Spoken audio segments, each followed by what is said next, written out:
white and blue skies are often dreaded by landscape photographers. But what do?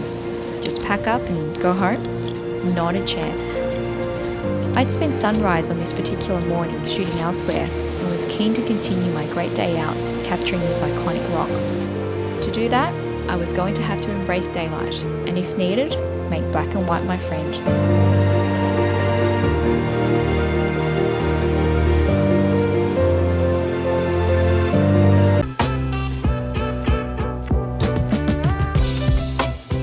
Hello, number 16 beach. That's where I am right now. It's not really an inspiring name, but I'm here because of that famous rock right behind me, and it's known as Dragon Head.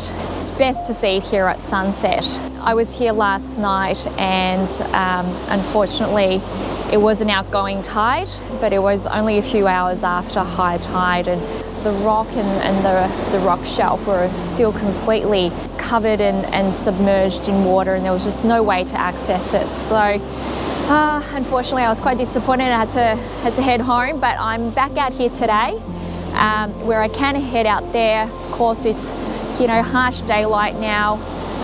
We do have some cloud cover, so that's not too bad, but I think I'll try some long exposures with monochrome or black and white in mind. So come with me and let's go explore.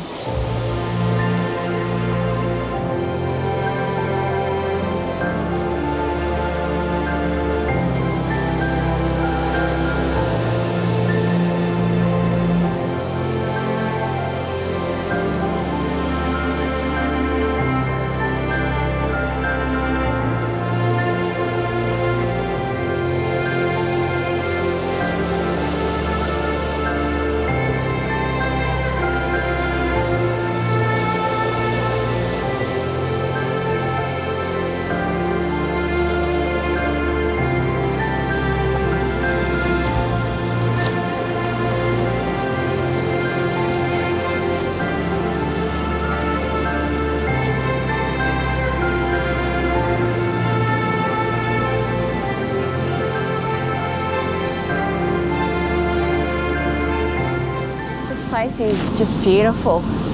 I love what you can see when the reef is exposed like this.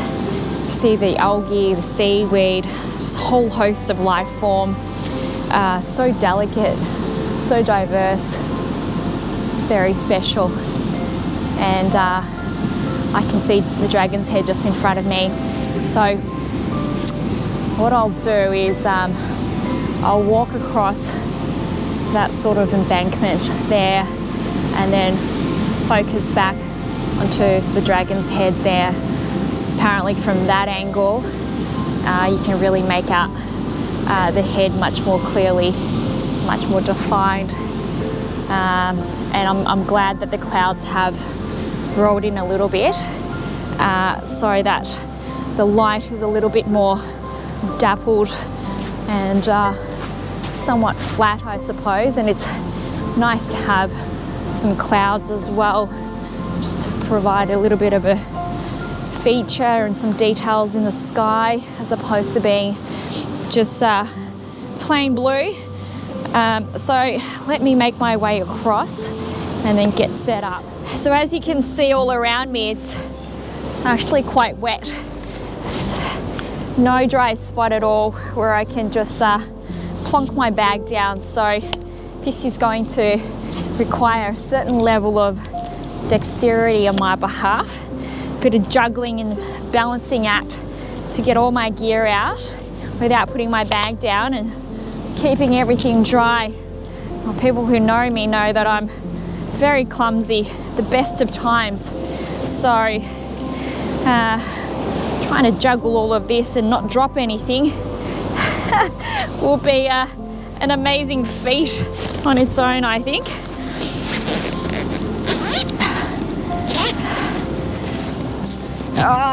All right. Although it was a bit of a struggle, I managed to get out my camera, ND filter kit and my remote shutter release without dropping, breaking or losing anything, which tends to happen to me more than I'd like. What I've decided to do is just take advantage of this rock shelf here as it just curves around and then leads us to the dragon's head.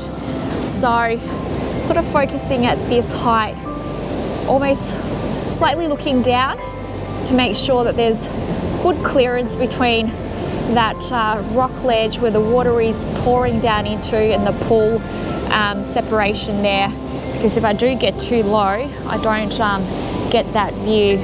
So just gonna make sure that,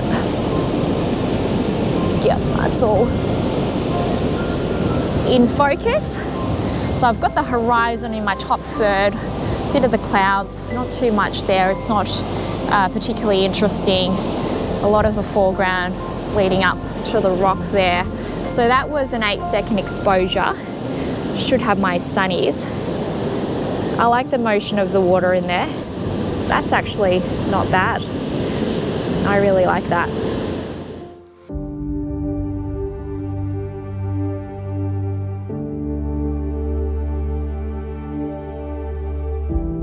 The clouds here helped to disperse and soften the light, and of course added some interest to what would otherwise have been a boring sky. I don't think this image needs the help of mono, but let me know what you think.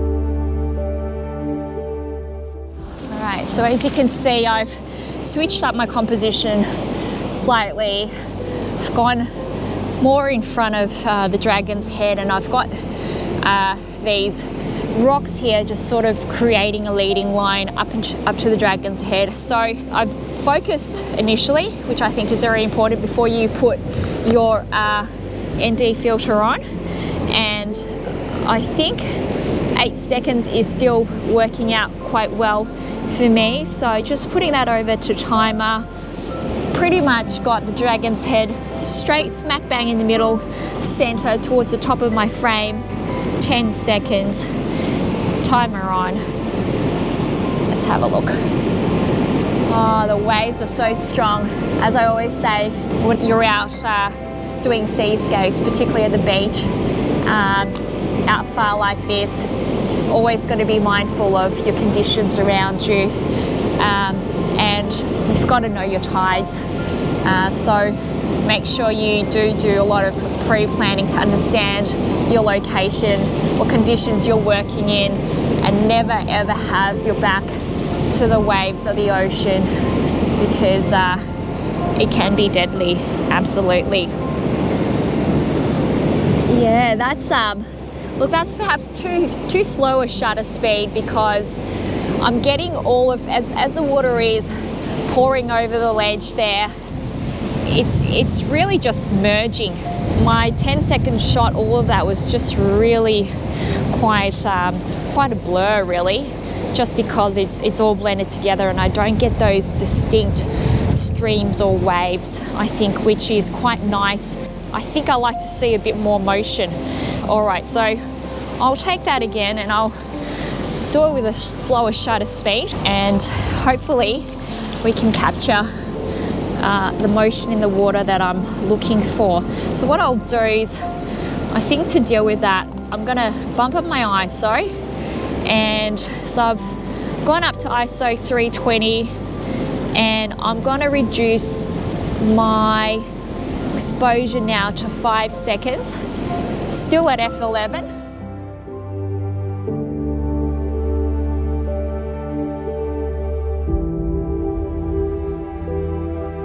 In hindsight, I'm not fond of all the busyness in the foreground. I don't think mono works well here.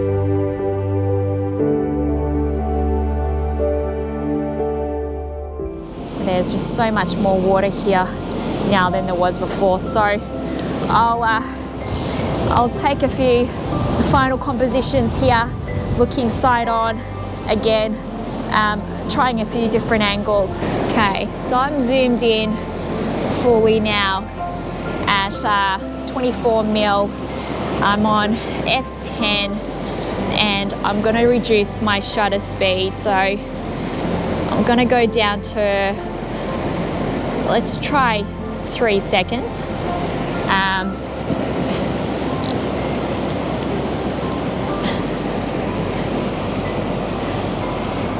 Some nice side lit sun here. Yeah, that's still very strong. I can see some motion in that.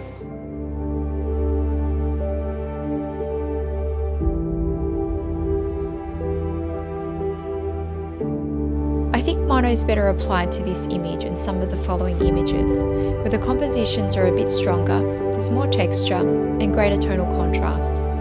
So I'm gonna switch over, switch my 10 stop for my 6 stop, and just give it a good wipe. Make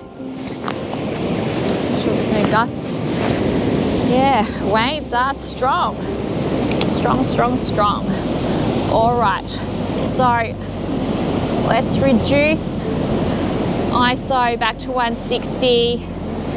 So with my 6 stop on, I can maybe 1 second exposure.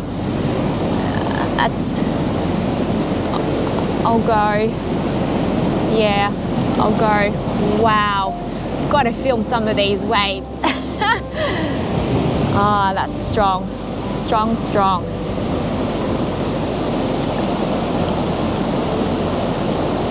Yeah, that's better.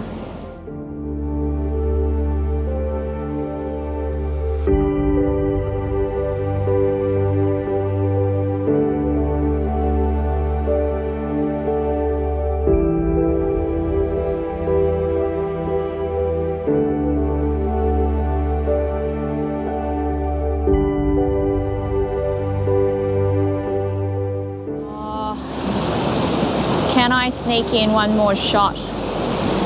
Oh, I think I can. I'm gonna get pretty close and just take a shot straight from here. This is, why didn't I see this shot before? All right, let me set it up. Don't have to go too high, but I think this is definitely a unique perspective here. All right, interesting composition here. Okay, what am I seeing? Let's go. I think that's quite nice. Look at that. Yeah. Maybe I'll go out to 18 mil. Just there, top half. All right. F10, reduce my shutter speed. That is fast.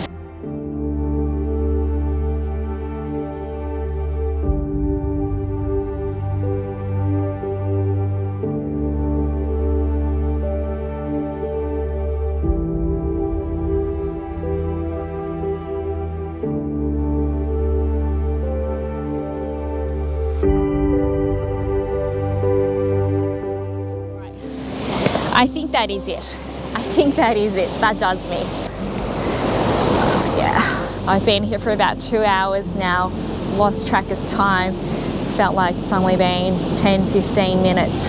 It's been a sensational morning being out here and photographing the dragon's head and just being near the ocean, hearing the waves, enjoying the fresh air. I've had such a great time and I've managed to grab some pretty good images that I'm happy with.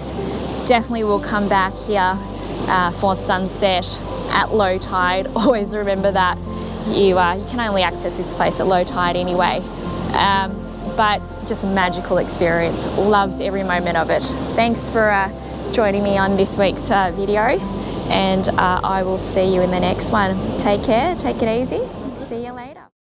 I later discovered that Izzy Abulila, a great Australian photographer who I follow on YouTube, recently visited Dragon Head and took some stunning sunrise photos. I'll add a link to his channel below. Highly recommend you go check it out.